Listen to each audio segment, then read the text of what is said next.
So this might be one of the most powerful episodes of the Think Media podcast that you ever listen to. And we're going to be talking about really next level strategies to take your online business, your income, your wealth building to another level. And I'm talking with Neel Dhingra, who's a financial expert, a content creator, millions of views, building a team, building a business, knows all kinds of tax advantages.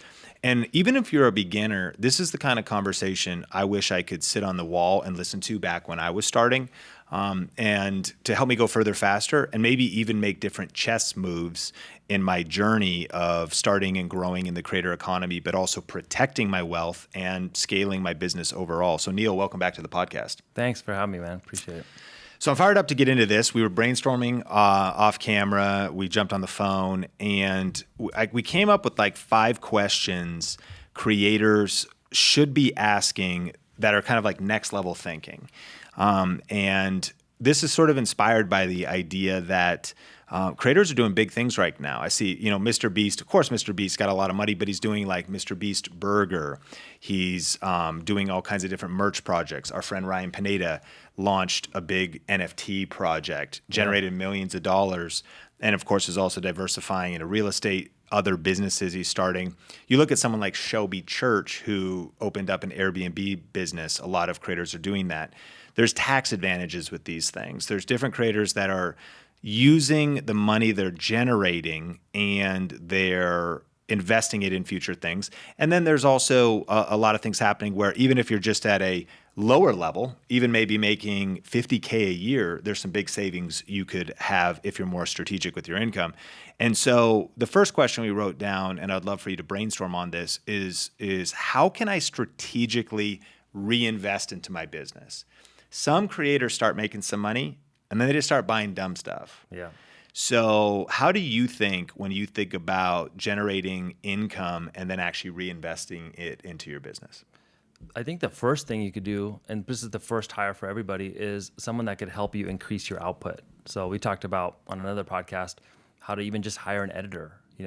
I know so many creators. I know high level creators that edit every single one of their own videos. And it's like that could be outsourced for a certain amount that would allow you to produce even more content and distribute that content across all these platforms. And we have such a unique opportunity right now where you can reach so many people, as these platforms are growing and new products are growing.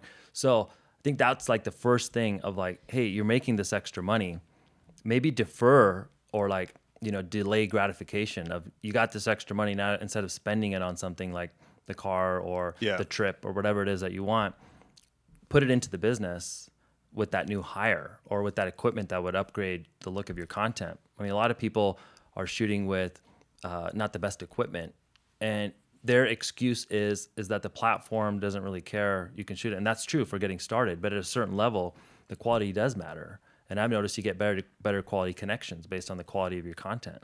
Just simple things like mics and lights and all that kind of stuff. So I would invest in the quality of the content first, and also someone to help you distribute, produce more content, increase the output. Yeah, it's beautiful. And I think on number one, how can I strategically reinvest in my business? Another way to put that was, how could I buy more time? Yes. By investing in a team member, now you're able to go produce more. A couple that I think about on that one would absolutely, especially towards the end of the year in tax time, do we want to hire more people? Do we want to purchase any equipment? And here's a question for you. Depending on what tax bracket you're in, sometimes people say, hey, go buy a car that's 6,000 pounds and write it all off in the same year. And that might make sense, but if you go buy a $100,000 car and save $25,000 on it because of taxes, that still cost you $75,000. Yeah. And you instead could actually get 2 employees or a part-time person, a couple contractors, somebody at, let's just say $45K helping you distribute your content. Yeah. What has been your mindset in that? Do you see that, when you were starting out, would you buy the car or would you invest in your business? Well, it's easy to say now it's the right decision, but I mean, I did all the dumb stuff growing up, buying the cars and spending the money. But I think now, hindsight 2020, definitely the better decision would be to reinvest in the actual thing that made you the money. Sure. So instead of extracting it, let's just do more of the thing, and I think people use their business as a, just a piggy bank to rob. Yeah. And it should be like something that actually grows and you invest in. We had an interesting conversation with Gary Vee at an event recently, and we asked him like, hey, Gary, how do you do all these things that are so successful when you're not really, you're not really talking about how you were able to do all of these unscalable things and all these different companies, and all of them are really successful. Like he had the same success with all these companies and NFTs and all that stuff that we talked about.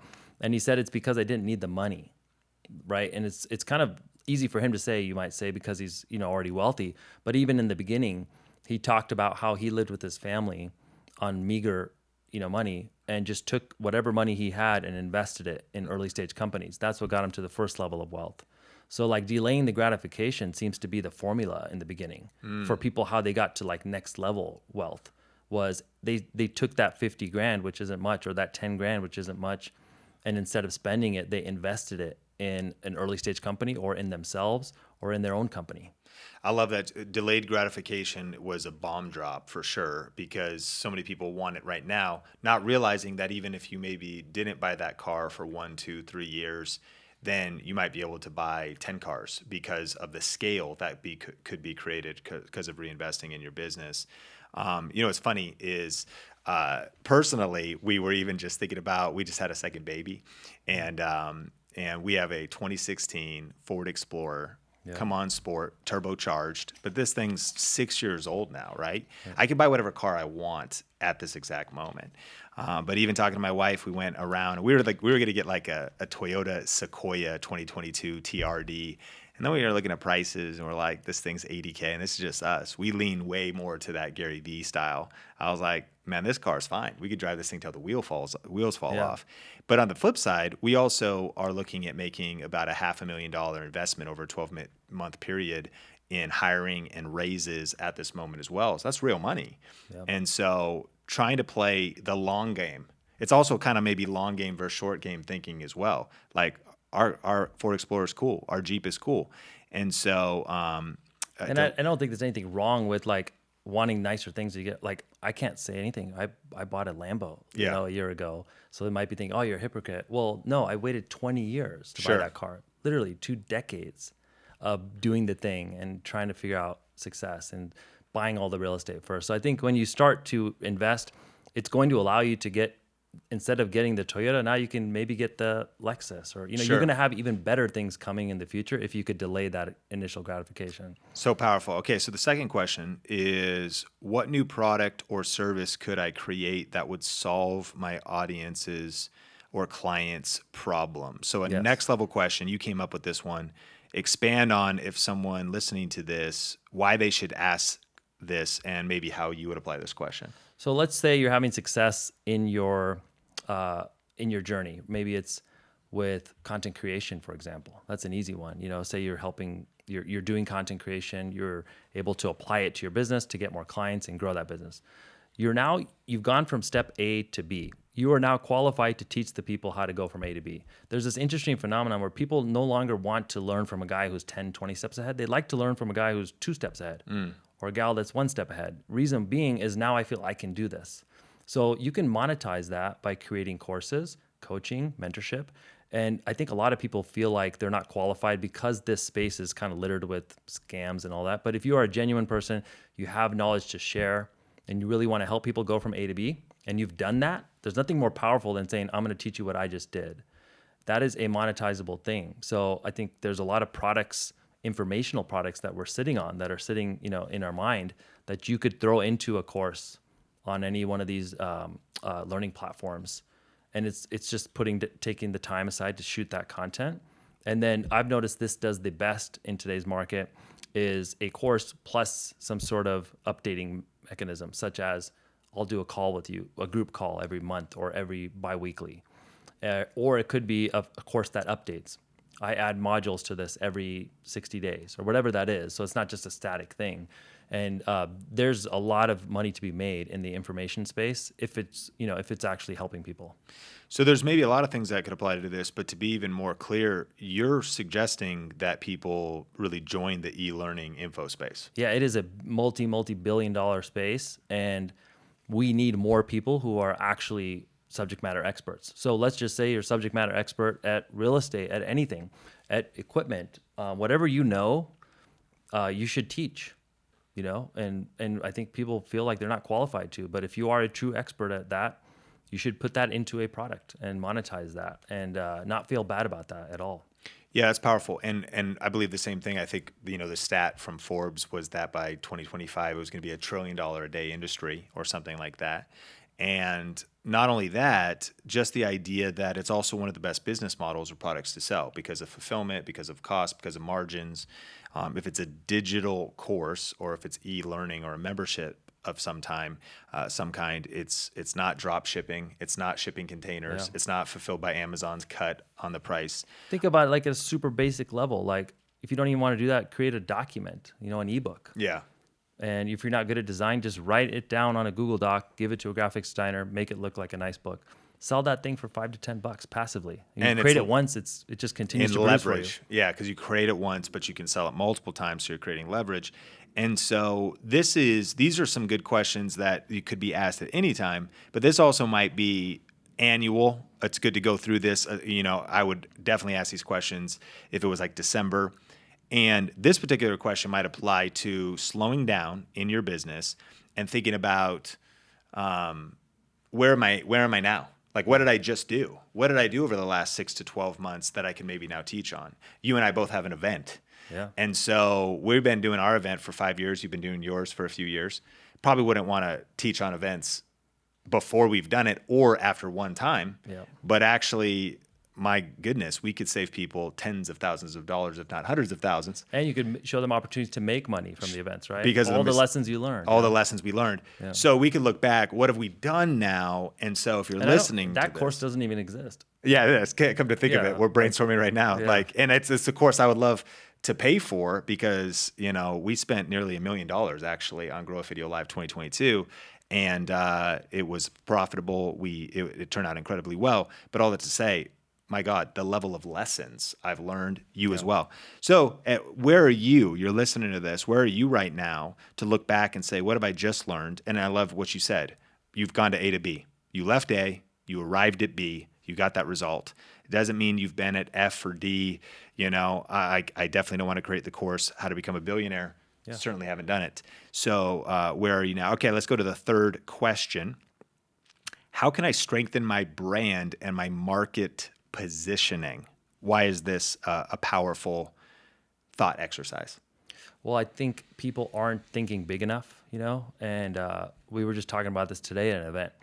In a client service business, you get fired and nobody tells you, right? So for example, like if I'm searching for people and maybe I work with this guy and I don't find any content on him online and somebody else woos me with their content and I end up reaching out to them because I feel more comfortable reaching out to that person because they have a stronger brand than you. Yeah. I don't call the person I left and say, hey, you know what? You really didn't have a good digital footprint, so I'm going to go with somebody else. You just don't get the call. You don't know, but your business just starts to slowly erode. And that's what happens is, people are taking, there's abundance. There's enough business out there for everybody. But at a certain point, when I get a client in my industry, that could have gone somewhere else. So, that's just the way the business works. So you have to think about like, what can you do to strengthen your brand so you get more of those conversions, more people reaching out to you, or when somebody's considering working with you, how could you strengthen that conversion process? So that's somebody reaching out and then to the time when you actually get paid. How can we make that ratio higher?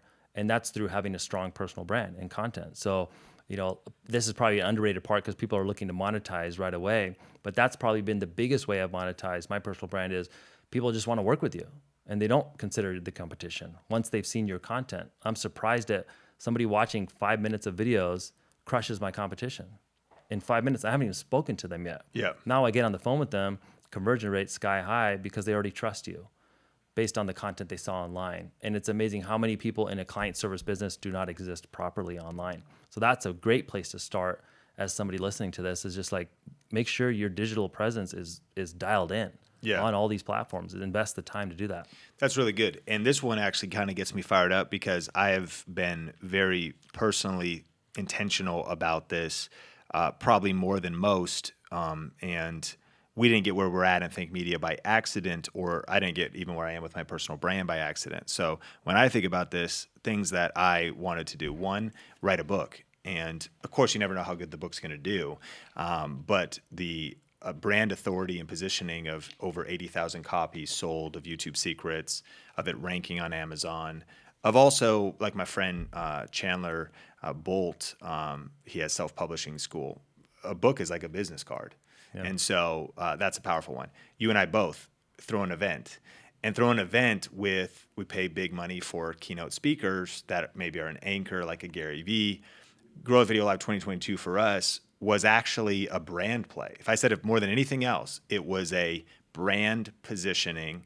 And so thank God it was profitable and it was impactful. And of course, it's about you don't even want to be in business if you're not about serving the end user and making it a great experience. It's not just an event for pictures and it sucks. Like, obviously you got to follow through, but nevertheless, it repositioned Think Media. You mentioned content.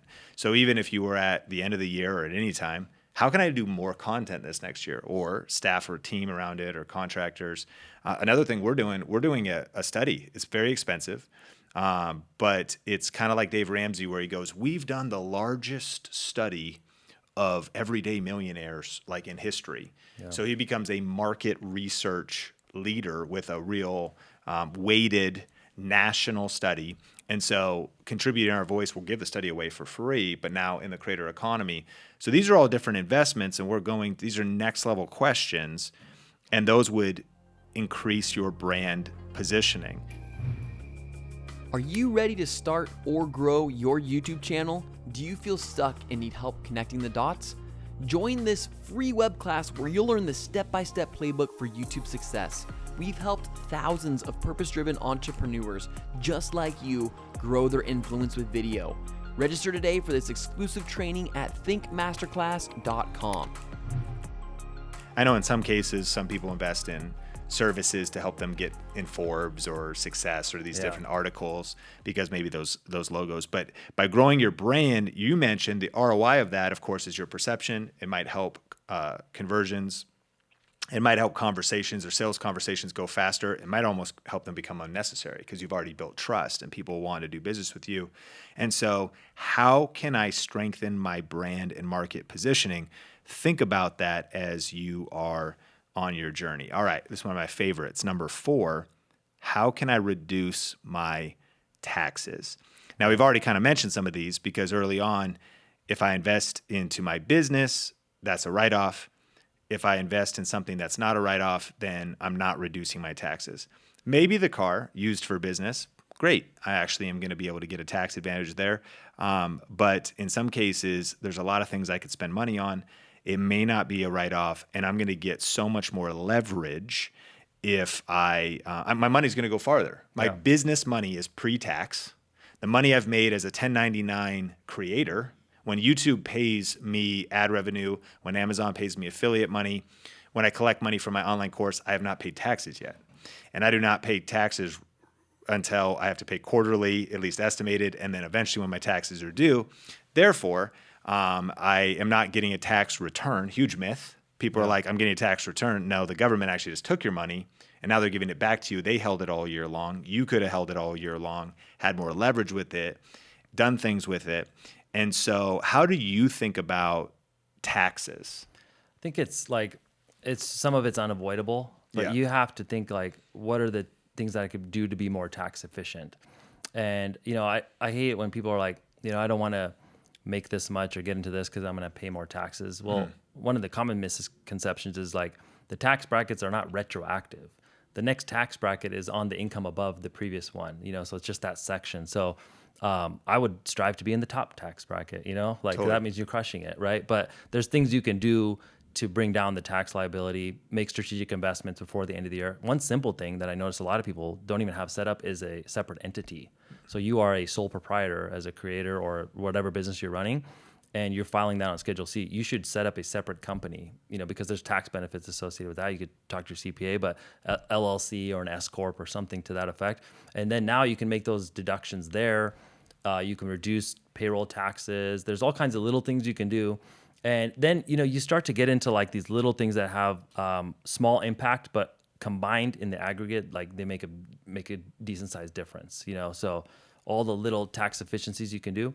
One thing I noticed with investing is, we talked about real estate. Real estate for your business is one thing, but just in general, investing your extra money into real estate, income coming from real estate is the most favorably treated by the IRS. That's why all these guys are getting into real estate a lot of times with the income, because passive income from real estate, you get depreciation write-offs.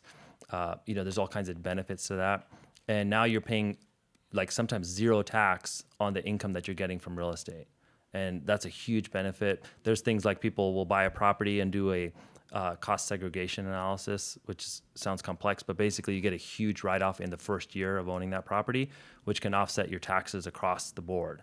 So, I've seen people super wealthy buying ridiculous, a building, or in Grant Cardone's case, a plane, and then that wiping out his tax liability for years. I mean, that's crazy, but that's an extreme example, but you can do this on a one-off basis with just one rental property. So what's on your mind as you approach maybe the end of the year or any time personally? You're at a high level, but just your checklist. What would you go through in terms of like, I want to invest in my business, and I understand this will also be a tax benefit, and I want to like get this done by the end of the year? So one thing I did, which I didn't really spend much time with before, was getting a CPA or a tax advisor, because I don't know all these things, I don't know the strategy, and I don't want to do anything that would put me at risk. So getting that person, and then having a tax planning session before the end of the year. So what I'll do is like in November, hey, let's review how much money have you made, like where are you at, where's the numbers at? Is there anything we can do between now and the end of the year to decrease your tax liability? Is there anything we could do between now and the end of the year to make your return better next year? Things like that you could just put in. These guys are experts. You can pay them, for that session, and it's always a huge ROI, especially when you get into the higher numbers. Yeah, that's really powerful. And we actually have a series that we did with Matt Bontrager from True Books on the Think Media podcast. We'll link that up in the show notes. Really good. His content's amazing. His content's really great. And I want to encourage you. This is kind of overwhelming. And it can be a lot to learn, but one of the best investments education-wise you can make is in your financial education. And a lot of people just lose a ton of money because they're not thoughtful about this. They don't get incorporated. They don't get organized. They don't learn the tax code, and so they don't actually end up using it to their advantage. Personally, and this is one you and I talk about a lot, I'm inspired by Space Station Gaming. Space Station Gaming is in Utah. They bought like 10,000, 15,000 square feet, giant warehouse. They put shipping containers in it. They've got an esports team. There's some studios in there.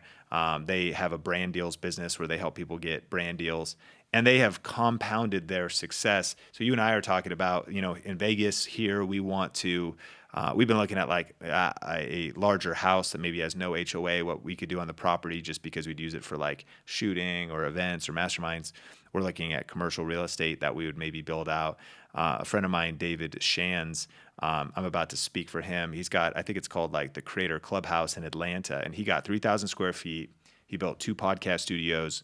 He built an 80-person virtual events studio that he himself can use, but he can also rent it out.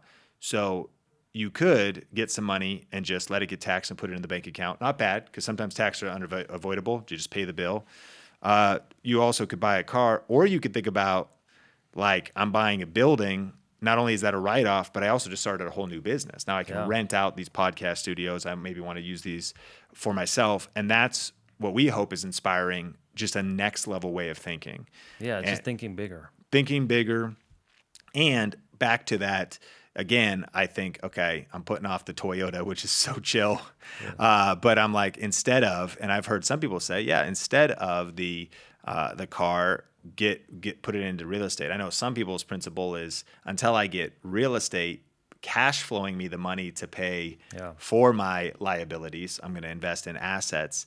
And so how can I reduce my taxes? Well, the final one, and let me recap these. So number 1, you're asking, how can I strategically reinvest in my business? Number 2, what product or service could I create that would solve my audience's or clients' problems, specifically packaging what you know into an online course. Even if that's not your main business, even if that's not what you thought you were going to do, the e-learning industry is massive.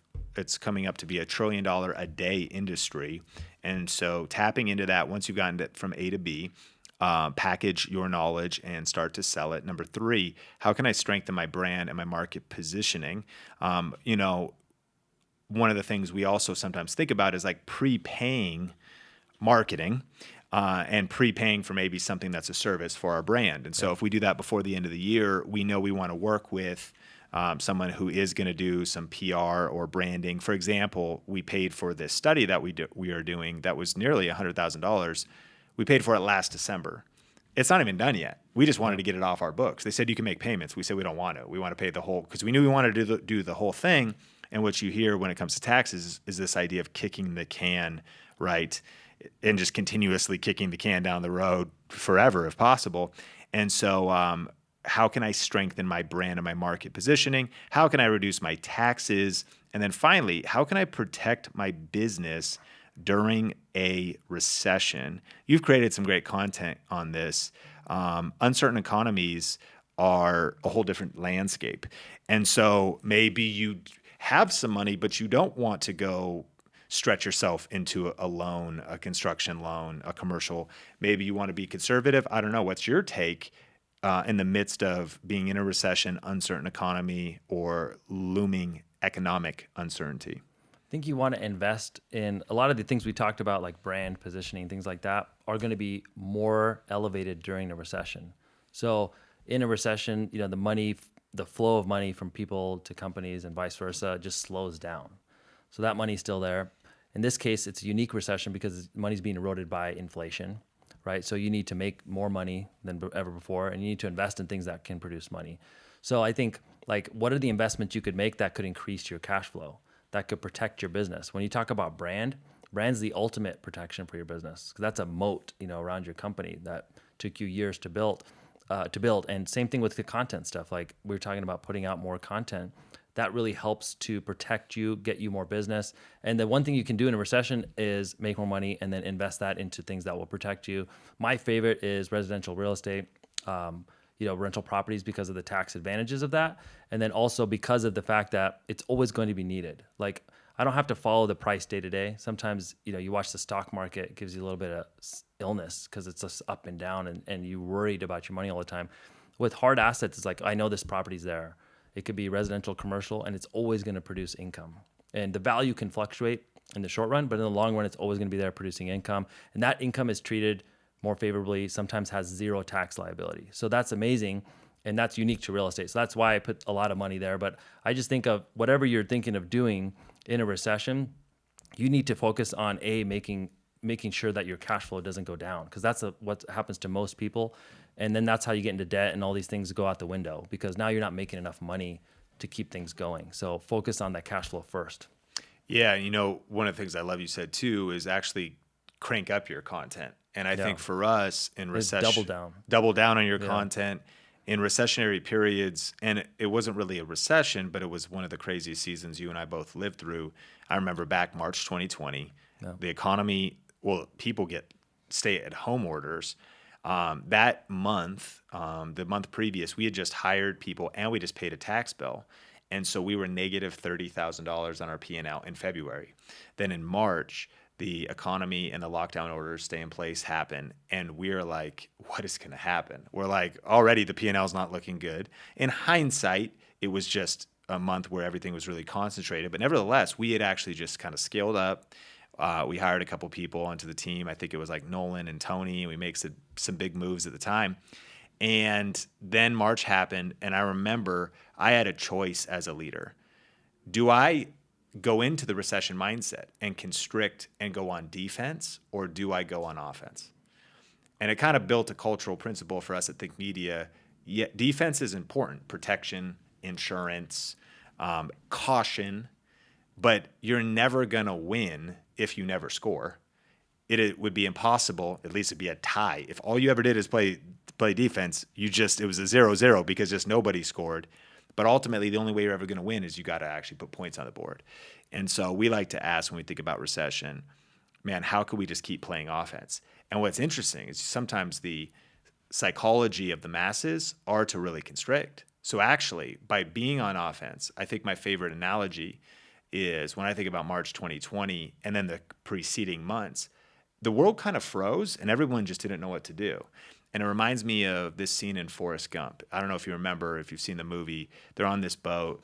Lieutenant Dan is, and there's a storm that comes, and Lieutenant Dan's on the top of he's like, God, if you get us through this storm, and Forrest is down below, like tying the ropes, and he's, and it's this crazy scene. Boom, it flash forward to the next day, and they've been catching 0 shrimp in their shrimp business. Yeah. Next day, all the boats are sidelined.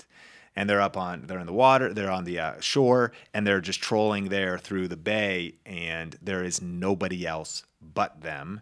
And now these shrimp are in abundance.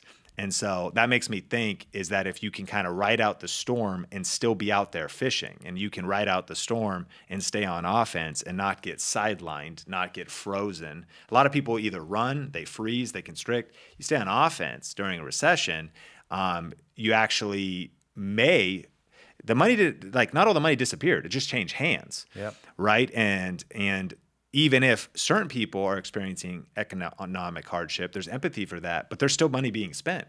Correct. You just want to make sure you're the one that's at least still out there fishing. You just want to be on the right side of the register. Yeah. Yeah. And I love that you specifically mentioned content, double down on content. And one of our responses to that time, and at this very moment, we very well could be in a progressively worse recession, and who knows,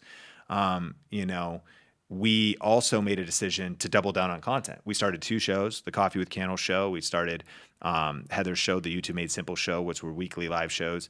And we actually said we want to be more there for our community, especially with encouragement, with content. We want to stay top of mind. And it was like, we're not shrinking back. We are pressing ahead and doubling down. Yeah, and it's a huge time to take market share. Yeah. From competitors who you say like are pulling back. Companies pull back because of budget things and their stocks are down, and they do it like we had this thing where we're seeing big companies laying off people, reducing spending because that's what they have to do to appease the shareholders. They have to cut expenses, and they're kind of like stuck, in those kinds of things. You as an individual or a small company or, a team of 3 or a team of 1, you can be very nimble, and you can be like, hey, I want to double down. Okay, I'm going to do that. And a lot of things are just going to take more time. So that's not even like, money invested. That's just your time. And so I think it's like, I don't know what it is, but people just get super reluctant to invest because of the fear. And if you're doing it in the right way, in a thoughtful way, it's probably the best investment you can make is during a slowdown. And that's probably what we're going to see. And if we're being, looking at all the data, we don't know exactly how it's going to play out, but over the next 6 to 12 months, market's going to be slow. Economy's slowing down for sure. Yeah. Well, I hope this episode's been encouraging, and highly recommended to follow Neel because you're going to get more tactical stuff, not just from this episode, but as we proceed through the ups and the downs of the economy. He is packed full of all kinds of wisdom. And so if people want to connect with you, where can they follow you online? You can find me on YouTube, but the best place to message me or connect with me is on Instagram @NeelHome.